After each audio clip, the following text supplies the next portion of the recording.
اعوذ باللہ من الشیطان الرجیم بسم اللہ الرحمن الرحیم۔ ناظرین کرام، ہم بات کر رہے تھے روز الست، جب اللہ تعالیٰ نے ساری انسانی ارواح کو ایک اجتماع کی صورت میں بلایا، اور وہ اللہ کا دربار کتنی دیر چلا یہ تو معلوم نہیں ہے، لیکن وہاں ایک میثاق ہوا، ایک عہد ہوا، اور اللہ تعالیٰ نے یہ پوچھا تھا کہ کیا میں تمہارا رب نہیں ہوں؟ تو چونکہ سارے انسانی ارواح اللہ کے سامنے حاضر تھے تو کوئی منفی جواب تو بنتا ہی نہیں تھا۔ سب نے کہا کہ کیوں نہیں، ہم کیوں نہیں جانتے تو ہمارا رب ہے۔ تو اللہ نے کہا کہیں یہ نہ ہو کہ دنیا میں جاؤ، میں تمہیں دنیا میں بھیجوں تو وہاں جا کے تم مجھے بھول جاؤ، شرک کرنے لگو، اور یہ سب اجتماع کی باتیں تمہارے پاس نہ رہیں۔ تو وہاں اللہ تعالیٰ نے ایک میثاق کیا، ایک عہد لیا ساری انسانی ارواح سے۔ اس لیے میں آپ کو ایک سورۃ الحدید کی آیت نمبر 8 سناتا ہوں۔ اعوذ باللہ من الشیطان الرجیم بسم اللہ الرحمن الرحیم۔ وما لکم لا تؤمنون باللہ وما لکم لا تؤمنون باللہ والرسول یدعوکم لتؤمنوا بربکم وقد اخذ میثاقکم ان کنتم مومنین۔ اور تمہیں کیا ہے کہ اللہ پر ایمان نہ لاؤ، حالانکہ یہ رسول تمہیں بلا رہے ہیں، کہ اپنے رب پر ایمان لاؤ، اور بے شک وہ تم سے پہلے ہی عہد لے چکا ہے اگر تمہیں یقین ہو۔ یہاں اللہ تعالیٰ یہ فرما رہے ہیں کہ ایک تو یہ بات ہے کہ یہ رسول ہیں جو آپ کو ایمان کی دعوت دے رہے ہیں، یہ صادق، امین، سچے، یہ آپ کو یہ بلائی ہی چاہیں گے کہ وہ کہہ رہے ہیں کہ اللہ پہ ایمان لے آؤ، تو پھر تم ایمان کیوں نہیں لے کے آتے؟ پھر اس پہ اللہ تعالیٰ کہتا ہے کہ بے شک وہ تم سے پہلے ہی عہد لے چکا ہے، یہ جو پہلے ہی عہد لے چکا ہے یہ روز الست کا واقعہ ہے۔ اس دن، اس موقع پہ، اس اجتماع میں انسانوں نے عہد کیا تھا کہ یا اللہ ہم تمہیں بھولے نہیں ہیں، ہم تیری ہی عبادت کریں گے، کوئی تیرے ساتھ شرک نہیں کریں گے اگر تمہیں یقین ہو۔ اب یہ جو اگر تمہیں یقین ہو، اس کو ہم تو سب بھول گئے کہ وہاں کوئی میثاق ہوا تھا، تو اس کا یقین کرنا کہ ہاں پہلے میثاق ہوا تھا یہ ایک مشکل امر ہے نا۔ تو اس کے لیے اگر ہمیں خود یاد نہیں ہے کہ وہاں ایک کوئی اجتماع ہوا تھا اور وہاں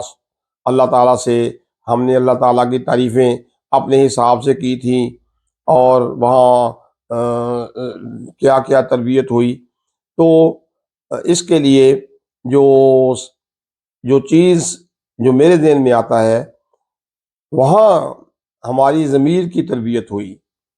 ہمارے نفس لوامہ کی تربیت ہوئی۔ یہ جو ضمیر ہے، یہ جو نفس لوامہ ہے، یہ انسان کو برے کاموں سے روکتا ہے، بتاتا ہے کہ یہ برے کام ہے، یہ تنبیہ کرتا ہے انسان کو، اور یہ اس کے لیے کسی ایک بچہ ہے یا بڑا ہے یا کوئی کم عقل ہے یا پڑھا لکھا نہیں ہے یا بہت پڑھا لکھا ہے، جیسا بھی انسان ہے اس کے لیے کسی نبی کی بھی ضرورت نہیں۔ یہ ہر انسان کو، جس کو فرض کیا کسی نبی کا کوئی پیغام ہی نہیں پہنچا، اس کو بھی اس کا ضمیر جو ہے وہ بتاتا ہے کہ یہ کام برا ہے، نہ کرنا۔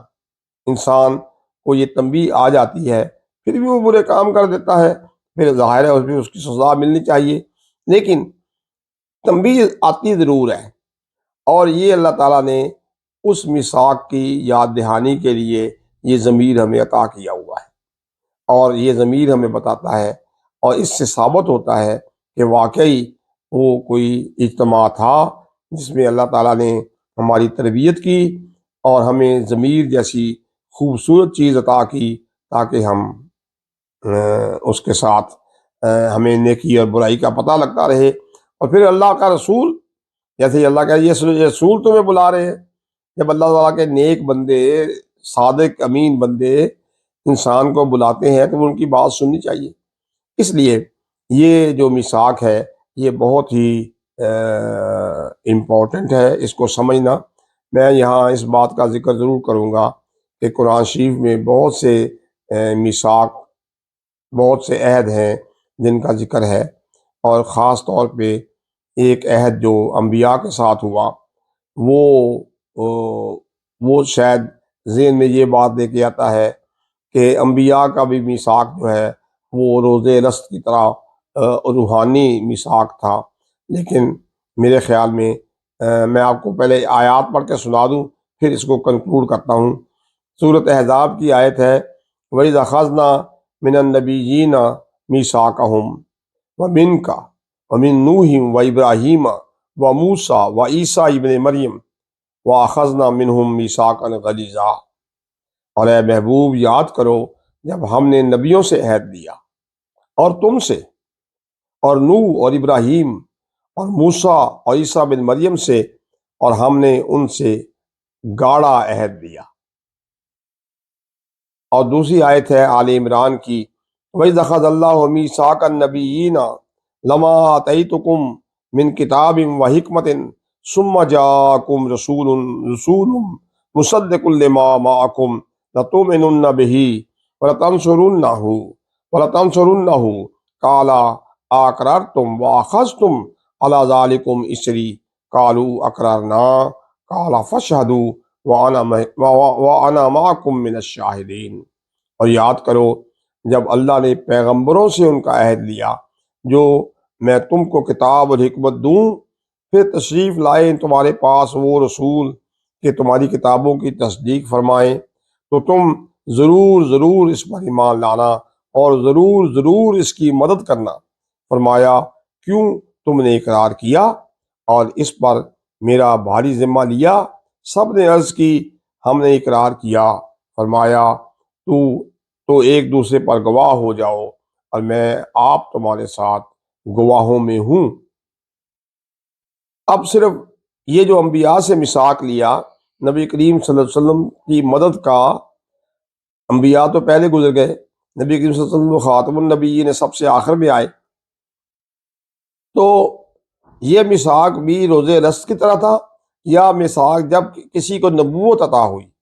تو دونوں طرح کی رائے ہے، لیکن یہ رائے کچھ بہتر لگتی ہے کہ جب کسی نبی کو نبوت کا عہدہ ملا تو ساتھ ہی اس سے یہ وعدہ لیا گیا کہ ایک خاتم النبیین آئیں گے، ایک رسول آئیں گے، ان کی اپنی جو ان کے ماننے والے ہیں ان نبیوں کے جو اس وقت موجود ہوں گے، وہ نبی کریم صلی اللہ علیہ وسلم کی مدد کریں گے، ان کی مشن میں ان کی مدد کریں گے۔ تو یہ عہد تھا جو انبیاء سے ہوا، لیکن جو عہد انسانوں کی ارواح سے ہوا، جس میں سارے ہی انسان موجود تھے، اس عہد میں یہ میثاق ہوا تھا کہ ہم اللہ کے ساتھ کسی کو شریک نہیں کریں گے، اللہ کو مانیں گے، اور یہ عہد جو ہے یہ ہمارا اصل میں روز جزا، قیامت کے دن جو ہمارا حساب کتاب ہونا ہے، وہ اس کی بنیاد یہ میثاق ہے، یہ عہد ہے جو روز رست ہوا تھا۔ آج کے لیے اتنا ہی، کل انشاءاللہ اور بات کریں گے۔